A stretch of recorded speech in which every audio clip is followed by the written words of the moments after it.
हाय प्यारे बच्चों, कैसे हो? ठीक होंगे, स्वस्थ होंगे, हमें पूरा विश्वास है। आज फिर मैं आपके बीच एक नए क्वेश्चन के साथ फिर उपस्थित हूँ। ठीक है, तो आप लोग अच्छे से कॉपी लेकर बैठ जाएंगे, जिससे आपके एग्जाम के लिए आने वाले अच्छा साबित हो और आप एक अच्छे नंबर पा सकें। जैसा कि मैं यहाँ लिखा भी हूँ, क्या लिखा हूँ? पुष्प की संरचना को प्रदर्शित करें तथा कितने चक्र होते हैं स्पष्ट कीजिए। तो आइए इसके बारे में बनाता हूँ स्ट्रक्चर, और आप लोग अच्छे से बना लीजिएगा एक सरल तरीके से, जिससे आप अच्छा नंबर पा सकें। तो चलिए मैं प्यारे बच्चों में आपको चित्र बनाकर बता देता हूँ का उसके पार्टों का नाम भी, और आप उस पार्ट का नाम भी याद कर लेंगे, क्योंकि आपको अगर पुष्प की संरचना पूछ रहा है तो आपको उन पार्टों का नाम याद करना जरूरी है और लिखना भी पड़ेगा प्यारे बच्चों। तो चलिए मैं बनाता हूँ, आप लोग भी अच्छे से बना लीजिएगा।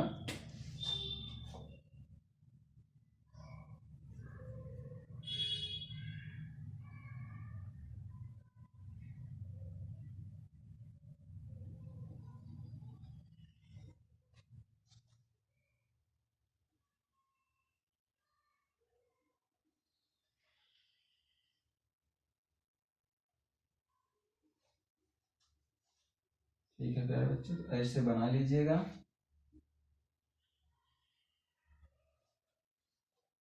पुष्प की संरचना,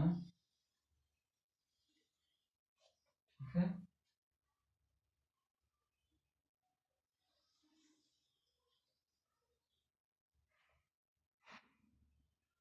जिससे आपको आसानी हो सके, इसका खड़ी काट का मैं स्ट्रक्चर बना दे रहा हूँ, तो आप लोग बना लीजिएगा। ठीक है, तो इस प्रकार से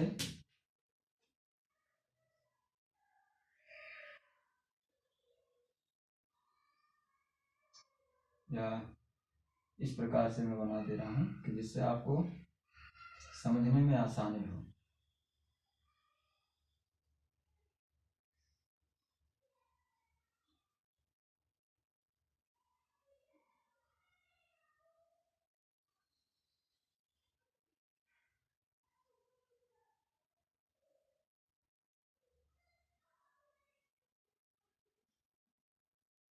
ठीक है बच्चों, इस प्रकार से मैं संरचना बना दे रहा हूँ कि आप लोग बना लीजिएगा कौन सा भाग क्या है।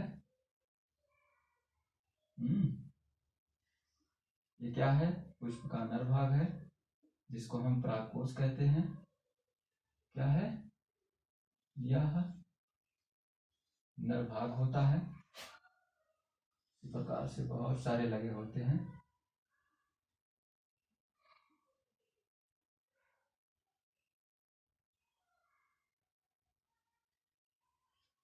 तो बना लीजिएगा।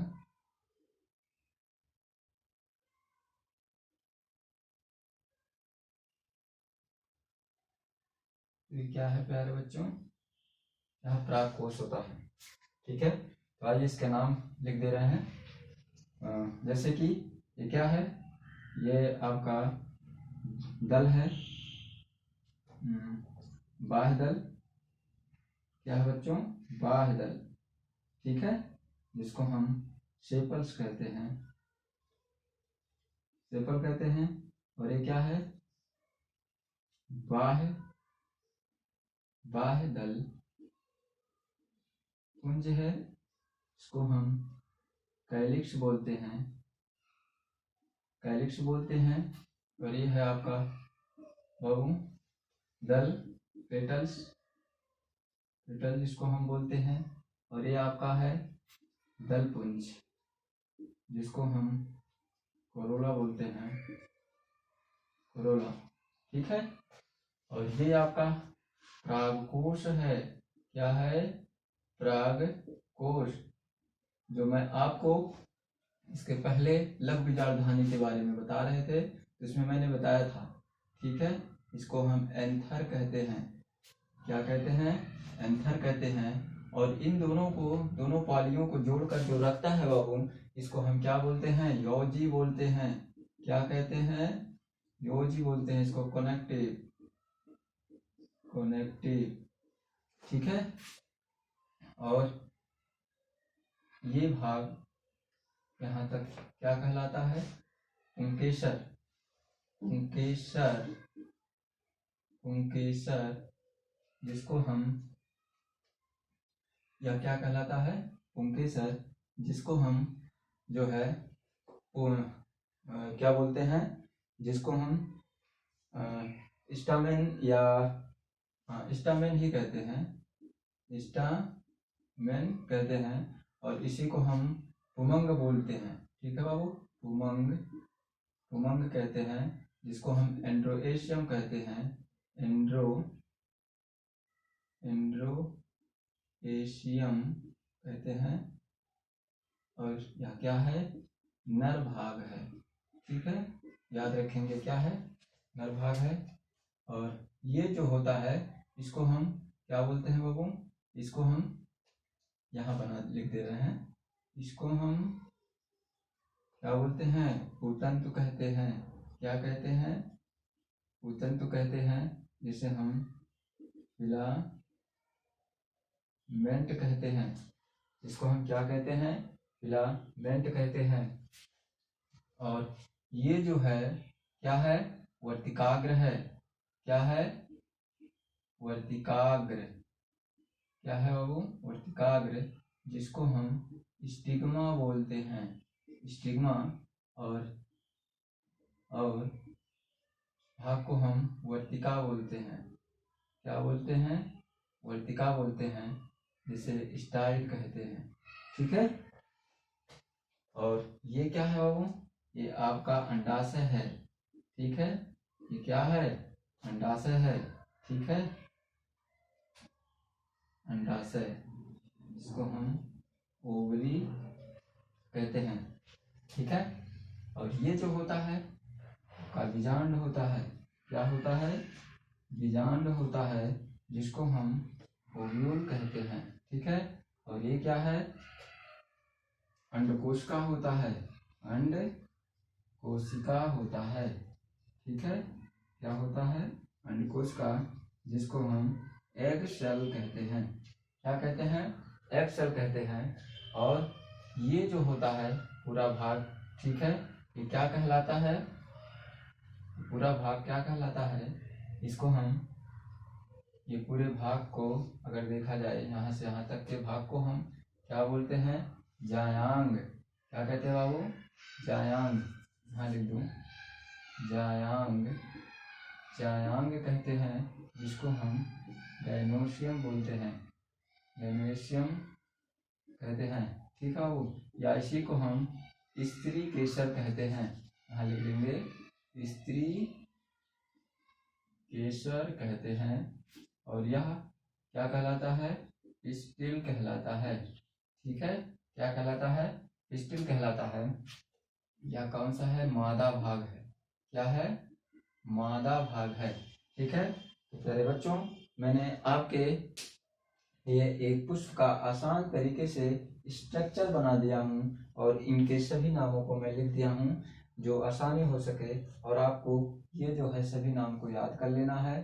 ठीक है। और आपका जो पूछ रहा है पुष्प की संरचना को प्रदर्शित करें और कितने चक्र होते हैं स्पष्ट करें, तो पहले आप इसको स्ट्रक्चर ऐसे बना लीजिएगा और सभी नामों को याद कर लीजिएगा, और सभी नाम इस प्रकार से आप इसमें प्रदर्शित कर देंगे।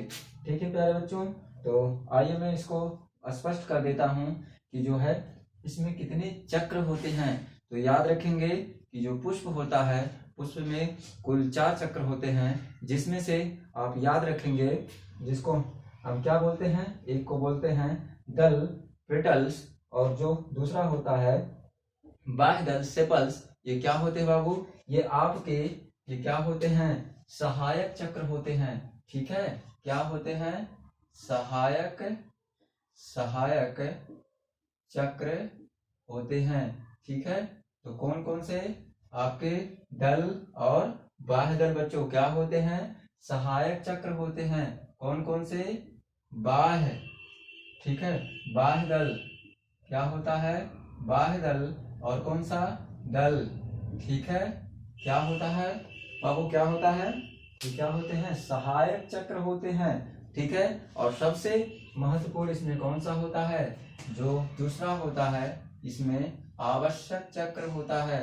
कौन सा, आवश्यक चक्र, ठीक है। तो कौन कौन से होते हैं इसमें, जो पुमंग होता है, नर भाग पुमंग, और कौन सा, मादा भाग जायांग, मादा भाग जायांग, ठीक है। ये क्या होते हैं बाबू, ये आपके जो होते हैं सहायक और आवश्यक चक्र होते हैं, और कौन से होते हैं, सहायक चक्र होते हैं।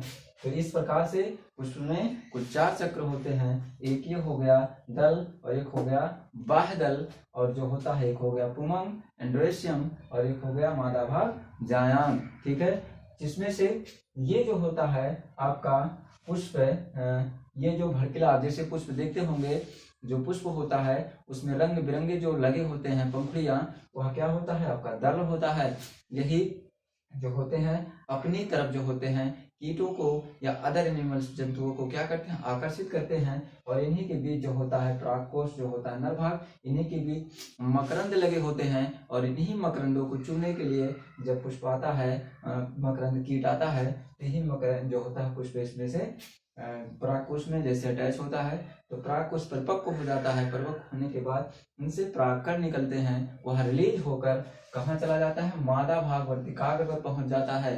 तो मादा भाग वर्तिकाग्र पर रहकर ये क्या करता है बाबू, यहाँ पर कुछ समय के लिए अंकुरित होता है, और अंकुरित होकर इसमें जो होते हैं 2 नलिकाएं बनती हैं, और यही नलिका जो होता है यहाँ पर कुछ टाइम के लिए पराग कर रहता है, और यह नलिका के रूप में विकसित होकर इस प्रकार से आगे बढ़ता है, ठीक है, जिसको हम परागनलिका बोलते हैं, पोलन डक्ट। और यही जो परागनलिका होता है धीरे धीरे आगे बढ़कर इस जो होता है बीजाणु में आकर प्रवेश करता है, और फर्टिलाइजेशन निषेचन क्रिया क्या करता है बाबू, पूर्ण कर लेता है। और इस प्रकार से एक पुष्प में जो होता है संरचना क्या होती है, निषेचन क्रिया पूर्ण हो जाती है, और इससे क्या होता है, संडाशय से नए फल का निर्माण हो जाता है, ठीक है।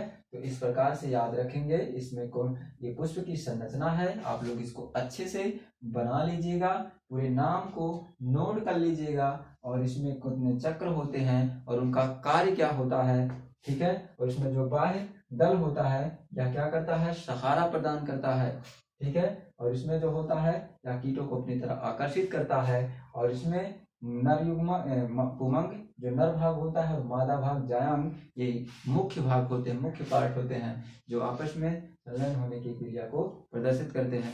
तो प्यारे बच्चों, ये आपका था पुष्प की संरचना को प्रदर्शित करें तथा कितने चक्र होते हैं पुष्प में। तो मैंने ये सारी चीज आपको बता दिया, और हमें आशा होगी आपको जरूर स्पष्ट से समझ में आया होगा।